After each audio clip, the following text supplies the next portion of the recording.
Hello বন্ধুরা, আমি আকাশের মা বলছি। আপনারা ভালো আছেন তো? আমি তো খুবই ভালো আছি। তা সন্ধেবেলা কিছু না কিছু খেতে তো ইচ্ছেই করে। তা আজকের আকাশ ঘরে আছে, পড়া স্কুল সবই ছুটি। তা বললো মা আজকে ঘরে কিছু একটা বানাও।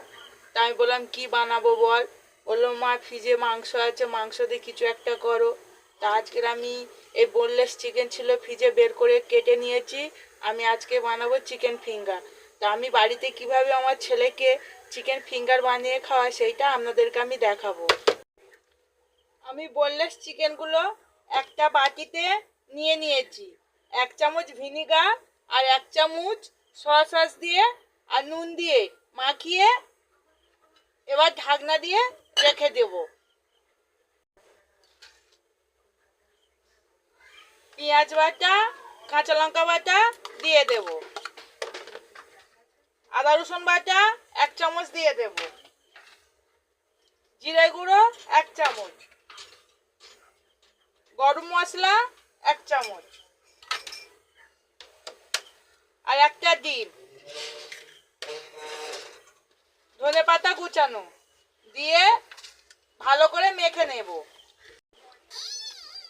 ভালো করে মাখা হয়ে গেছে। আমি আবার আধ ঘন্টার জন্য একটা ঢাকনা দিয়ে ঢেকে রেখে দেব। এই বিস্কুট গুঁড়ো আমার ঘরে ছিল, আমি নিয়ে নিয়েছি। আপনাদের ঘরে না যদি বিস্কুট গুঁড়ো থাকে, টোস্ট বিস্কুট গুঁড়ো করে নিতে পারেন। এবার একটা একটা করে চিকেনের পিসগুলো তুলে নেবো, নিয়ে বিস্কুটের গুঁড়োর মধ্যে দিয়ে দেব, দিয়ে ফিঙ্গার শেপ দিয়ে দেব। আমার সবকটা চিকেন ফিঙ্গার তৈরি হয়ে গেছে। এবার আমি 5 মিনিটের জন্য রেখে দেব, তারপর আমি তেলে ভাজবো। তেল গরম হয়ে গেছে, এবার তেলের মধ্যে আমি দিয়ে ভেজে নেব।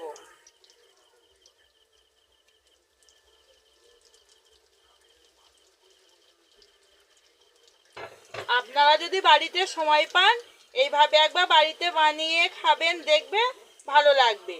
আর বাচ্চাদেরকে বাড়িতে এইভাবে মাঝের মধ্যে বানিয়ে দেবেন। ভাজা হয়ে গেছে, এবার আমি তুলে নেব। এবার আজকের বাবু খেয়ে বলবে কিরম খেতে হয়েছে চিকেন ফিঙ্গার।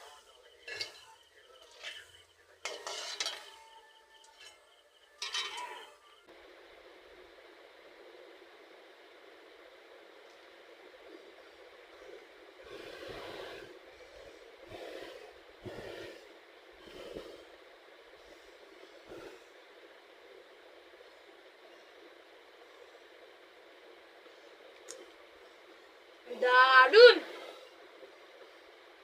আপনাদের যদি ভিডিওটা ভালো লাগে, লাইক এন্ড সাবস্ক্রাইব করে, কমেন্ট করে, শেয়ার করে দাও।